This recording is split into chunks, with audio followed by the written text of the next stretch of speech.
നമസ്കാരം, ഞാൻ ഡോക്ടർ ശ്രീ പാർവതി. വാക്കിലൂടെയും പ്രവൃത്തിയിലൂടെയും ഒക്കെ മറ്റുള്ളവരെ താഴ്ത്തിക്കെട്ടാൻ ശ്രമിക്കുന്ന ഒരുപാട് പേരെ നമ്മൾ കണ്ടിട്ടുണ്ടായിരിക്കാം. അതിന് പിന്നിലുള്ള അവരുടെ മനോഭാവം എന്താണ്, ഇതൊക്കെ നമ്മുടെ മനസ്സിലേക്ക് എടുക്കേണ്ട ആവശ്യമുണ്ടോ എന്നതിനെക്കുറിച്ച് ഡീറ്റെയിൽഡായിട്ട് ഇന്നത്തെ വീഡിയോയിൽ നമുക്ക് നോക്കാം. ചില വ്യക്തികൾ അറിഞ്ഞോ അറിയാതെയോ ആയിരിക്കാം ചിലപ്പോൾ അവരുടെ പ്രത്യേകിച്ച് ഉപദ്രവമൊന്നുമില്ല എന്ന് തോന്നിക്കുന്ന ചില വാക്കുകൾ കൊണ്ടും പെരുമാറ്റങ്ങൾ കൊണ്ടും മറ്റുള്ളവരുടെ മനസ്സിൽ അസ്വസ്ഥത സൃഷ്ടിക്കാറുണ്ട്. കേൾക്കുന്നവർക്ക് അവരെ താഴ്ത്തി കെട്ടിയതായും അല്ലെങ്കിൽ ഡീപ്പായിട്ട് അവരുടെ മനസ്സിനെ മുറിവേൽപ്പിച്ചതായിട്ടും ഒക്കെ തോന്നാം. എപ്പോഴും ഇങ്ങനെ ആവശ്യമില്ലാതെ മറ്റുള്ളവരുടെ മനസ്സിനെ ഹേർട്ട് ചെയ്യുന്നവർ അല്ലെങ്കിൽ മുറിവേൽപ്പിക്കുന്നവരോ അല്ലെങ്കിൽ മറ്റുള്ളവരെ താഴ്ത്തിക്കെട്ടി സംസാരിക്കാൻ ശ്രമിക്കുന്നവരോ ഒക്കെ സ്വന്തം ജീവിതത്തിൽ ഏതെങ്കിലുമൊക്കെ മേഖലകളിലെ പോരായ്മകൾ മൂലം ഇൻഫീരിയോറിറ്റി കോംപ്ലക്സ് അല്ലെങ്കിൽ അപകർഷതാ ബോധവും അല്ലെങ്കിൽ സെൽഫ് റെസ്പെക്റ്റിൻ്റെ കുറവും ഒക്കെ അനുഭവപ്പെടുന്നവരായിരിക്കാം. ഇങ്ങനെയുള്ളവരാണ് എപ്പോഴും മറ്റുള്ളവരെ താഴ്ത്തിക്കെട്ടി സംസാരിക്കാൻ ശ്രമിക്കുന്നവർ, അല്ലെങ്കിൽ പരദൂഷണം പറയുന്നവർ, അല്ലെങ്കിൽ എപ്പോഴും നെഗറ്റീവായിട്ട് മാത്രം സംസാരിക്കുന്നവർ. ഇത്തരക്കാരൊക്കെ അങ്ങനെയുള്ളവരാണ്. മറ്റുള്ളവരുടെ പല മേഖലകളിലെയും നേട്ടങ്ങളിലും സന്തോഷങ്ങളിലും ഒക്കെ അവർക്ക് അസൂയയും അല്ലെങ്കിൽ അവർക്ക് എത്തിപ്പെടാൻ പറ്റാത്ത അവസ്ഥയിലേക്ക് മറ്റുള്ളവർ എത്തിപ്പെടുമ്പോൾ ഉണ്ടാവുന്ന ഒരു മാനസിക പ്രശ്നങ്ങളും ഒക്കെ കൊണ്ടാണ് അവർ ഇത്തരം വാക്കുകളൊക്കെ ഉപയോഗിക്കുന്നത് അല്ലെങ്കിൽ മറ്റുള്ളവരെ ഹേർട്ട് ചെയ്യാൻ ശ്രമിക്കുന്നത്. സ്വന്തം മുറിവുകൾ മറയ്ക്കാനുള്ള ഒരു ശ്രമം കൂടിയാണ് ഇതിന് പിന്നിലുള്ളത്.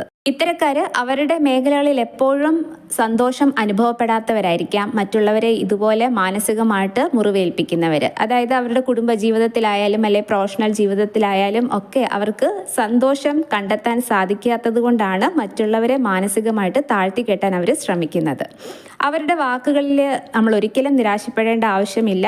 അവരുടെ വാക്കുകളിലേക്ക് ഫോക്കസ് ചെയ്യേണ്ട ആവശ്യവുമില്ല. മറിച്ച് നമ്മുടെ സ്വന്തം തീരുമാനത്തിലേക്ക് ഫോക്കസ് ചെയ്യുക. നമ്മളെടുത്ത തീരുമാനം നമുക്ക് നല്ലതാണോ അതോ നമ്മളെടുത്ത തീരുമാനത്തിൻ്റെ ഗുണങ്ങളും ദോഷങ്ങളും എന്തൊക്കെയാണെന്ന് നമ്മൾ സ്വയം അനലൈസ് ചെയ്യുക. മറ്റുള്ളവർ എന്ത് വിചാരിക്കുന്നു എന്നതിനാണോ അല്ലെങ്കിൽ നമ്മുടെ സന്തോഷത്തിനാണോ നമ്മൾ പ്രാധാന്യം കൊടുക്കേണ്ടത് എന്നും കൂടെ ചിന്തിക്കുക.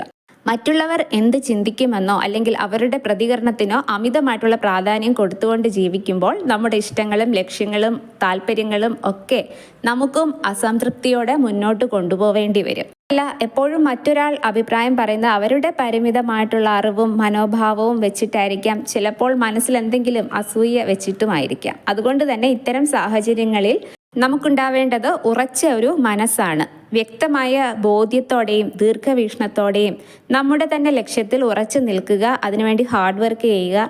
മാത്രമല്ല, നമ്മുടെ നന്മ ആഗ്രഹിക്കാത്തവരോട് ഒരിക്കലും യഥാർത്ഥ ലക്ഷ്യം തുറന്ന് പറയാതിരിക്കുന്നത് തന്നെയായിരിക്കും നല്ലത്.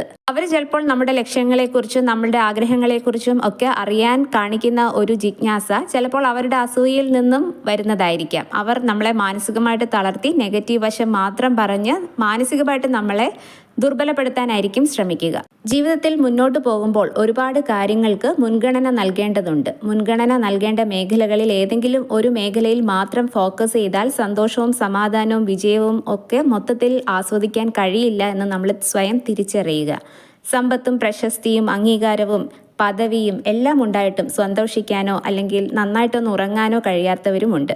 ശാരീരിക മാനസിക ആരോഗ്യം, നമ്മുടെ family life, professional life, social life, ഇങ്ങനെയുള്ള എല്ലാ മേഖലകൾക്കും ഒരുപോലെ പ്രാധാന്യം കൊടുക്കാൻ ശ്രമിക്കുക.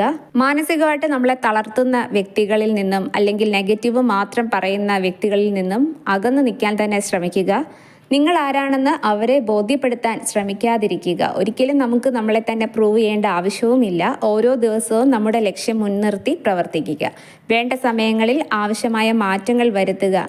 ചിലപ്പോൾ ഇന്ന് നമ്മളെ വിമർശിക്കുന്നവരും കുറ്റപ്പെടുത്തുന്നവരും അവഗണിച്ച് നിർത്തുന്നവരും ഒക്കെ നാളെ നമ്മളെ അംഗീകരിക്കുന്ന ഒരു ദിവസം വരും എന്ന് തന്നെ കരുതി മുന്നോട്ട് പോവുക. പോസിറ്റീവായിട്ടുള്ള കാര്യങ്ങളിലേക്ക് മാത്രം ലക്ഷ്യം വയ്ക്കുക.